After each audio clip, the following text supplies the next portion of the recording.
गंदूज साहब, आप यहाँ क्या कर रहे हैं? कुछ नहीं, आप यहाँ क्या कर रहे हैं? चले जाएं, आप यहाँ नहीं रुक सकते। चलिए आइए मेरे साथ, मैं आपको यहाँ नहीं छोड़ सकता। कबीले चलिए मेरे साथ।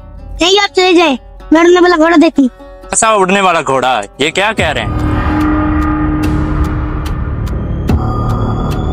दारियुस, तुम यहाँ क्या कर रहे हो दारियुस?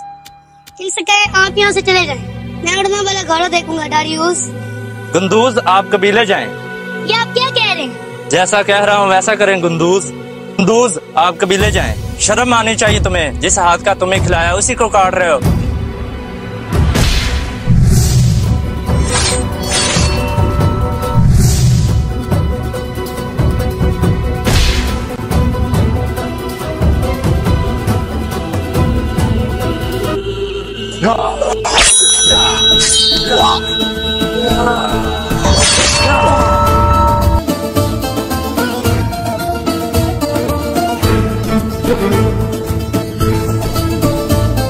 तुम दुनिया के किसी भी कोने में छुप जाओ, हमसे नहीं बच सकते मलून।